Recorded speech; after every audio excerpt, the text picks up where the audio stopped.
Já estamos de volta. Hoje a gente está falando aqui sobre como ajudar os adolescentes a lidarem melhor com as emoções. Dr. César e eu estamos recebendo a psicóloga Suzane Duarte, que também é professora de psicologia do NASP São Paulo, né?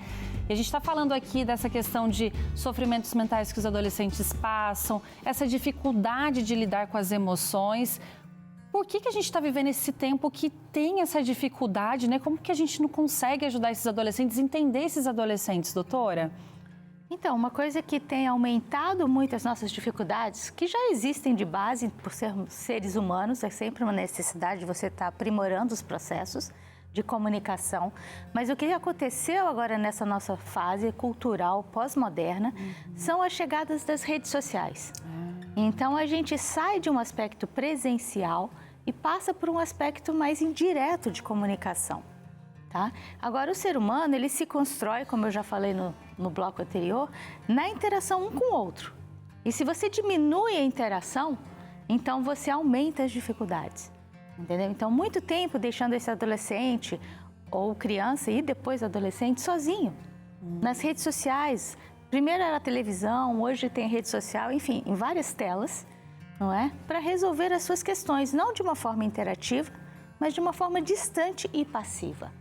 Entendeu? Então, a gente vai retirando as interações e as experiências necessárias ao crescimento e vai aumentando esses outros processos que são fontes de informação, mas eles estão lá desamparados de como triar, de como lidar, como refletir e como aproveitar tudo isso. Uma interação artificial, né, A gente tem que pensar o seguinte, de que nada substitui a interação presencial, né? Olho no olho. Então, nós estamos falando em termos de família, adolescente na família, essa conexão da família tem que ser presencial, né? Tem que ser... Claro, a rede social tem seus benefícios, a internet trouxe muitos benefícios, facilitou em muitas coisas a nossa vida, como a gente se comunicar com alguém que está distante, né? Em tempo real, com a imagem, não dá para você viajar o tempo todo para ver aquela pessoa querida, seu amigo, seu parente. Então, você tem essa facilidade ali. Mas a gente tem, como família, ter esse cuidado para não usar mais tempo na rede social ou na internet ou de forma remota, né, virtual, e escassar, né, quer dizer, gastar muito pouco tempo com a conversa. Então, presencial, o diálogo, né? Ah, mas a vida moderna é muito rápida, eu moro na cidade grande, meu marido sai de casa, as crianças estão dormindo, quando voltam e tal. Enfim, o que faz? Bom, vai ter que encontrar algum tempo, nem que seja 10 minutos para estar ali presencialmente com essa criança, com esse jovem, porque nada vai substituir isso, né? Mesmo que os jovens hoje, claro, estão também bem inteirados com eletrônicos, com telas, biologicamente até, eu diria assim, eles sentem falta desse pele com pele, né? Olho no olho, o abraço, o beijo. Então, nada substitui isso, né? Tem coisas que não podem ser aprendidas na tela, até porque na tela você está ali passivamente acontecendo aquilo. É diferente de uma interação, de você ter que falar com alguém, de você ver a expressão da pessoa, de você lidar com a frustração, de você lidar com o erro, entendeu? Na interação com o outro. A tela ensina, passa muita informação e ajuda em vários aspectos. Mas para as principais questões de construção humana, de constituição psíquica, é a interação real que faz a diferença. E é uma questão que a gente está falando aqui de adolescentes, mas os adultos precisam se puxar, né? Porque como que um pai vai cobrar? Fica muito tempo nesse celular, não sai dessa rede social. E os pais só ficam ali no celular, o tempinho que tem à noite só fica no celular, só fica na rede social. É uma questão porque observa-se muito o comportamento, né? E tem essa tendência de repetir. Então, se os pais não tomam esse cuidado, o filho pode repetir esse comportamento. Aliás, a gente tem até uma interação aqui, doutora, eu gostaria de chamar na tela. Vamos ver quem está falando com a gente. O Edival Jerônimo, ele diz assim: sou professor e tenho algumas dificuldades para lidar com os adolescentes. Alguns não aceitam limites nem normas, gostam muito de interagir nas redes sociais, são agressivos e têm dificuldades de compreensão. O que fazer para lidar com essas diversidades? Então, olha ali, ele estava falando, eu até queria ver a tela de novo, mas ele estava falando que não reconhece limites, não aceita, são agressivos, agressividade, não aceita normas, agressividade de compreensão, dificuldade de lidar com a frustração. Olha. E a frustração, você aprende na interação com o outro. Você quer o brinquedo, a pessoa não dá, você está esperando ele em casa, ele chega atrasado. É na interação que você resolve isso. Se você não aprendeu a ligar, porque no computador você desliga a hora que quiser, você liga a hora que quiser, Sim. o nível de frustração ali é mínima, entendeu? Que você tem que lidar. Agora, você lidar com o pai que chegou atrasado, que falou que você não queria ouvir, o pai tem que aprender a lidar com a maneira de falar com o filho, porque ele olha no olho do filho e vê a expressão de decepção, de angústia. É diferente, é totalmente diferente a interação, entendeu? Então, assim, para os adultos, sim, isso cria alguns problemas, mas para o adolescente que está se constituindo, ele fica sem estratégias, ele fica com déficits de atenção, déficit de como lidar com frustração e outras coisas importantes que atrapalham o desenvolvimento, a construção psíquica dele.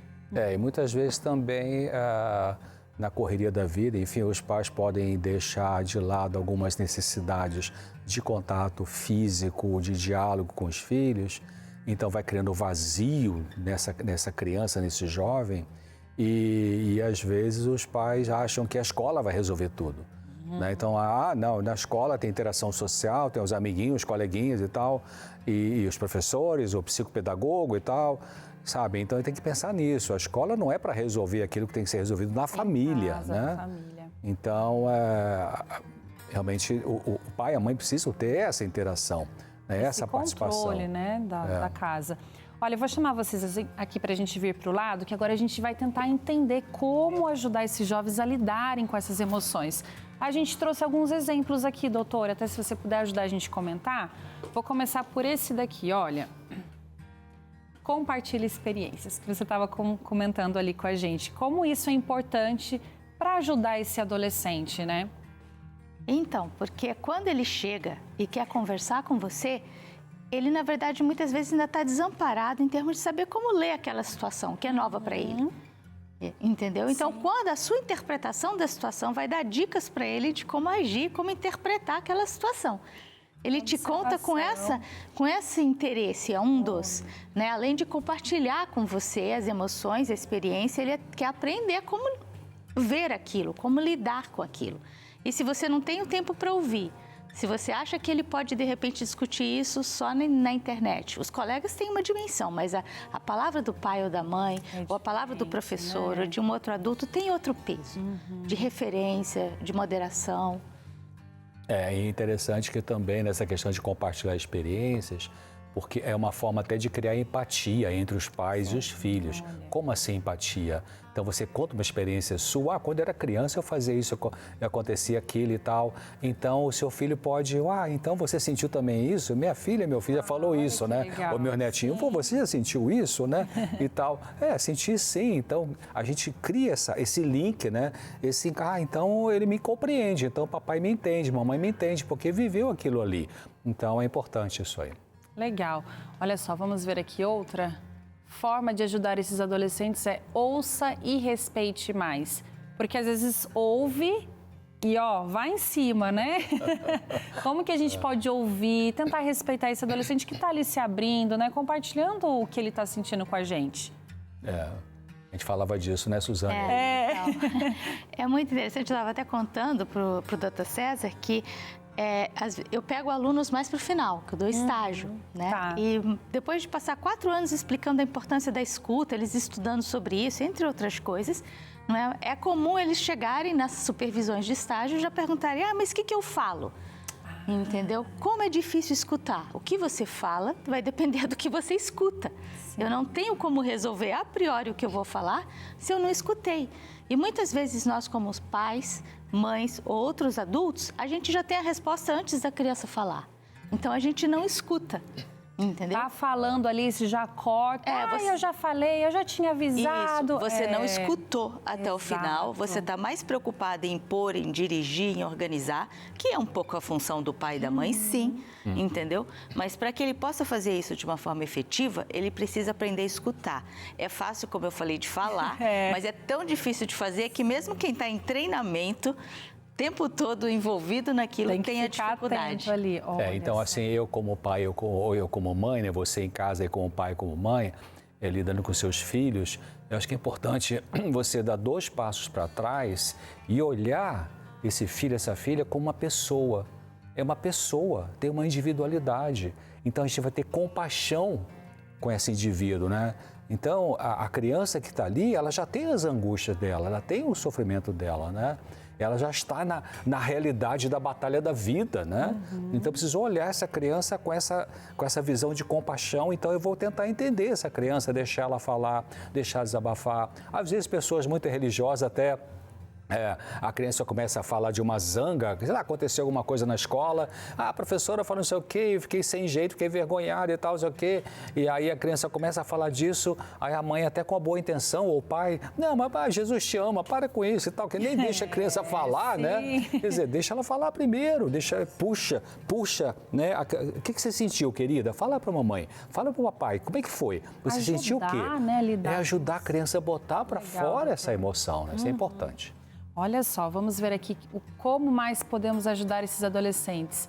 Incentive a autoobservação. Por que isso é importante, doutora? Então, esse é um processo que você tem que fazer com eles, justamente, não é? Porque eles foram cuidados até aqui e agora eles estão aprendendo a se cuidar.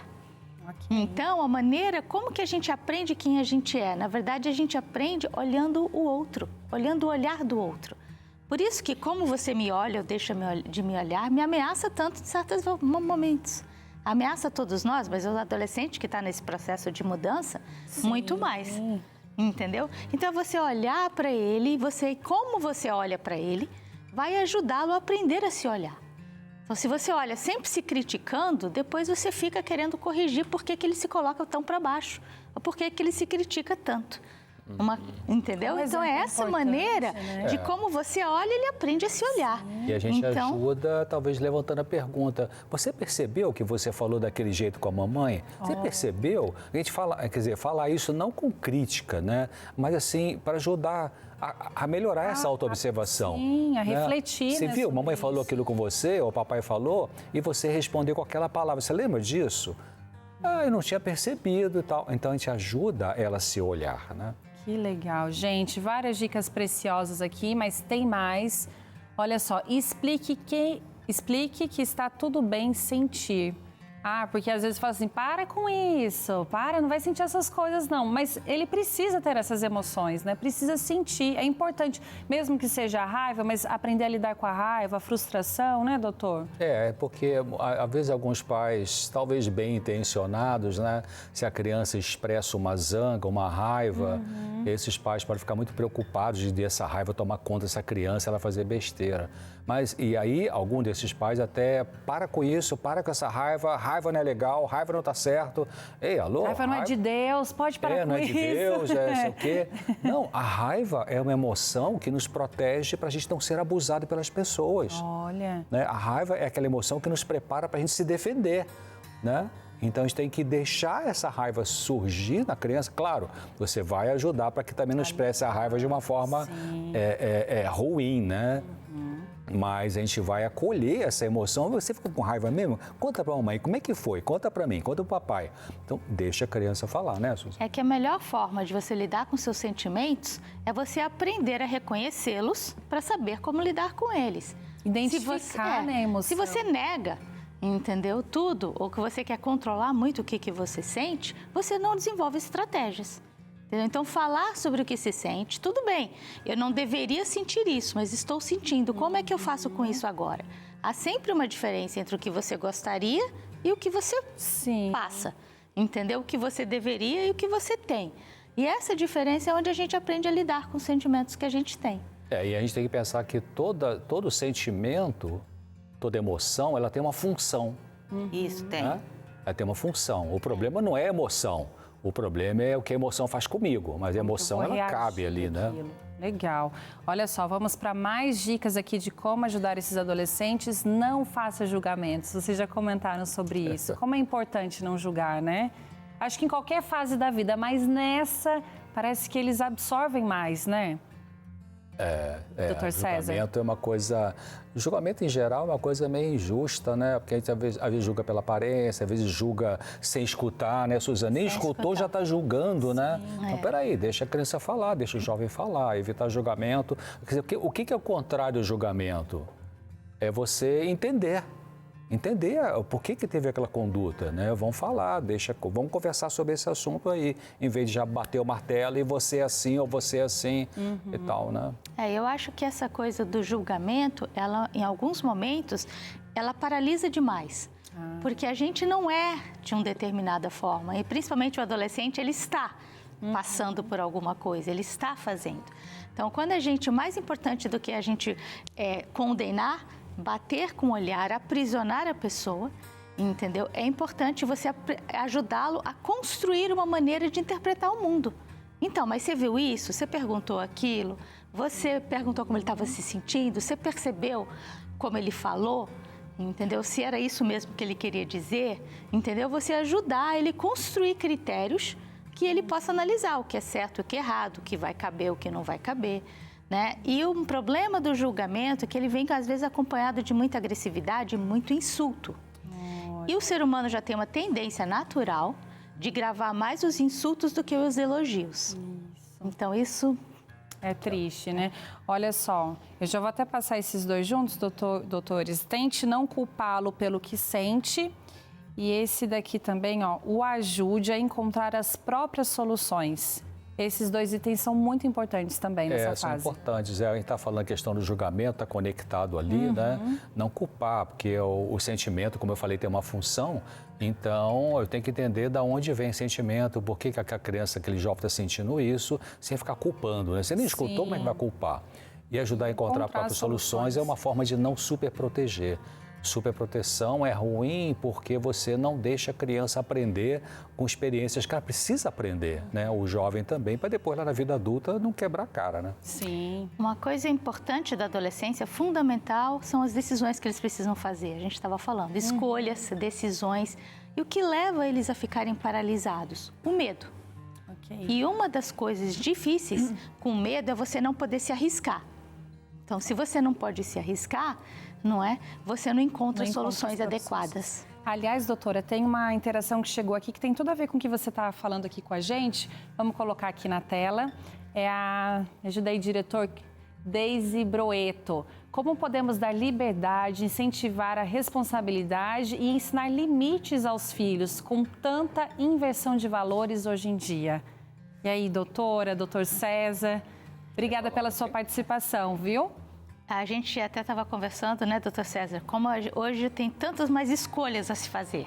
E isso é muita fonte de angústia, porque escolher é uma coisa positiva, mas causa ansiedade, causa angústia. Você precisa tomar decisões, correr riscos, não é? E hoje em dia, se antigamente a gente tinha 2 ou 3 opções para fazer, né? Hoje em dia tem tantas. E parece bom, mas nem tanto. E as pessoas sofrem muito com essa tomada de decisões, não é? Agora, o que acontece, que é o único jeito da gente trabalhar, chama-se decisões com responsabilidades.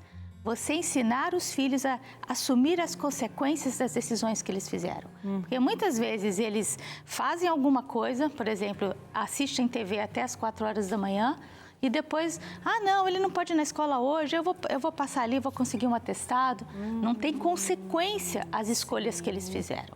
E sem consequências, torna absolutamente difícil você poder aprender limites, tomar decisões adequadas, porque você, né? Eu sei que se eu correr muito rápido com o carro, eu posso bater, mas será mesmo? Se eu bater, meu pai me busca na delegacia, entendeu? E vai pagar e vai mudar pouca coisa. E se a gente pensar que a adolescência é uma fase típica de o adolescente normal, é inconsequente, quer dizer, não consegue medir, não está maduro ainda para medir a consequência dos seus atos. Mas isso é ensinado desde pequenininho, né? Desde pequenininho vai ensinando que tem consequências para o que acertou, para o que errou. Legal, pessoal. Olha só, a gente vai agora para o próximo bloco e a gente quer ter aqui a sua interação. Continue mandando suas perguntas, que o doutor César e a doutora Suzane vão responder as perguntas que estão chegando aqui para a gente. Se você ainda não mandou, anota aí no seu WhatsApp rapidinho, 21 27 31 21, ok? Desculpa, é 12 98264 982660004. Me confundi aqui nos números. Manda sua pergunta, fala como você tem lidado aí com os adolescentes da sua casa, da sua comunidade, tá bom? Logo mais, depois do intervalo, o Dr. César e a doutora Suzane vão responder as perguntas que vocês enviaram. A gente volta já.